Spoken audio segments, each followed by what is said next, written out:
Welcome to my most recently renovated project, and as you can see, it is fully staged, so I thought now would be a good time to give you kind of some tips and kind of showcase what I did to get this house sold in less than a week. Okay, so tip number one that I feel like is overlooked not only by sellers, but also by listing agents is lighting. As you can see in this room, we have a lot of natural light, of course, but my overhead lighting above me is actually very bright. The way that you can get this bright lighting without breaking the bank and changing out a bunch of light fixtures is simply your light bulbs. I know, sounds stupid. However, a lot of people don't realize that your type of light as well as the brightness of it can increase the lighting that you're getting into your home. So what I recommend, which is the safest light you can get, is get a soft white. Now, why specifically a soft white? Is because it's not going to mess up your paint color. A lot of warm light bulbs not only give you less light, but they make everything look yellow, which is, not the vibe. We don't want everything looking yellow and golden. Like, that's great for, night lighting, mood lighting. It's great for that. But when people walk your house, they want to feel like it's bright and airy. So the best light bulb that gives you kind of not too blue, like hospital light, and not too yellow, which is like that moody vibe,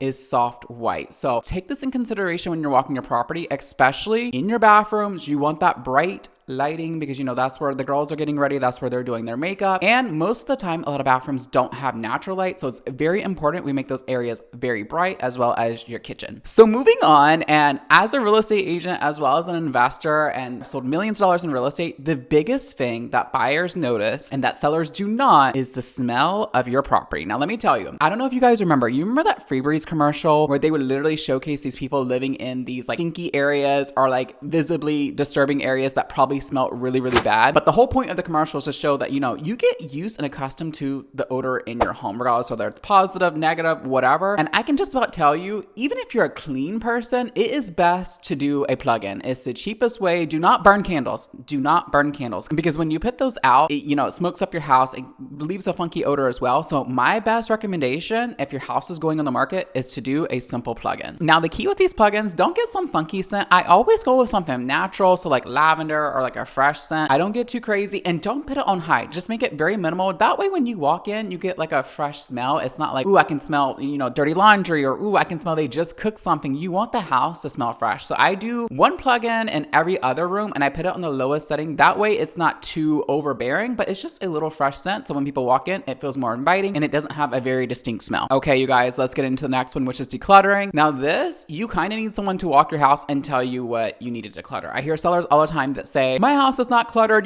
people live here, and that's fine. But when you're putting your house on the market, realize that your house is the product. So I understand, you might use an air fryer on a daily basis. You might use a blender on a daily basis, and you would love to just keep that out on your kitchen countertop. However, when you're listing your home, especially in this market, we need to make your house look like no one lives in it. I know, sounds crazy. However, we want to showcase your kitchen and your living room to look bigger than what it really is. So in order to accomplish this, what you need to do is take off all your appliances. Even if you're using them on a daily basis, you gotta think as if you're no longer living there. So at least at the bare minimum, before you schedule photography, make sure everything's taken down. And even after photography, if you bring it back out, that is fine. But remember, your photographs and your listing is the first representation of your property, which is also your product. And the last thing that you want to do is have an agent or yourself spend hundreds of dollars on professional photography, and you did not showcase the house in the best condition. So here's what I recommend. As you can see on this coffee table in front of me, it is staged. However, it's very minimal. There's not too much going on. There's 3 items on the coffee table. That is it. This couch, we have 3 simple pillows on this side, 3 simple pillows on this side, and 1 throw blanket behind me for a touch of color. As you can see, the artwork is very minimal. It's not,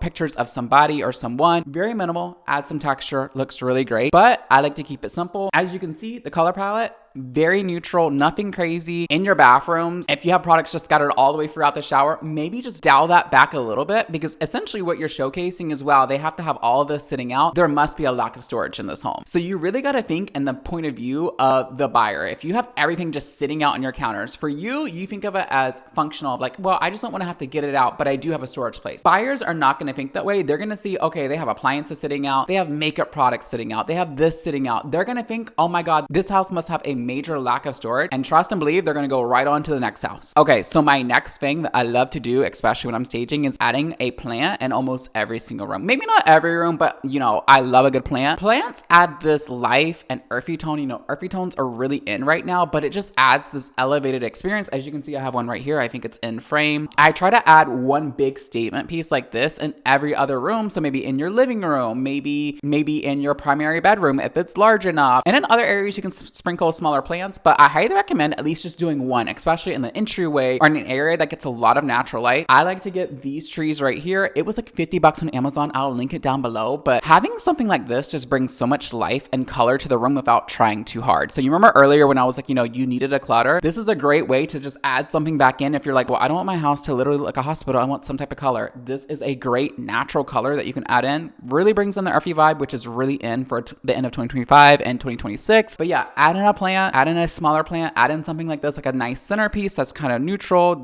We're in fall right now, so I added in this little piece right here. These stems were only like $2 from Hobby Lobby, and I think the pot that it's sitting in was probably like $10. So all in all, I had all of this less than $20. Adds a pop of color, looks really nice, and that's all that I have for this room. Okay, so I try to keep this list very simple. I try to do things that were either freebies or really, really inexpensive to do, but now we're gonna get into something that could be a bigger ticket item, which is wall paint. Now, people love to say that like painting your walls is so inexpensive. If you DIY it, the paint alone is still pretty expensive, much less hire a professional, but I figured I would throw this in here because I know a lot of people, the first thing they think is like, I'm gonna freshly paint all my walls, and hey, if you have it in the budget to do it, I'm not gonna recommend against it, but here are some paint colors that I highly recommend for you to consider if you are gonna paint your walls. Okay, so I have my list here. These are my favorites. In this room right here, we actually have alabaster. I'm gonna show you this house and showcase what it looks like. Alabaster is a very safe, creamy white. I've used it in multiple flips. Buyers love it because here's the thing with alabaster or any type of creamy white that you choose, even if they don't want their walls white, it gives them a nice base to add in whatever color they want to. Rather me painting the walls like a charcoal gray or a dark color or a dark blue or whatever the case may be, that's not the best layer to layer on another color with. You would probably have to prime it and then do it the color that you want. So this white, as you can see, is very neutral. You can literally paint it whatever color and you don't have to worry about the base of it being off or messing with your new color. So essentially it kind of acts as a primer anyways. And then if not, if people love the color, then you know, it's a win-win for everybody. But here are some other popular colors, just in case you were wondering. I personally use alabaster in almost every single flip, but here are some other colors that people recommended, which are, we have creamy,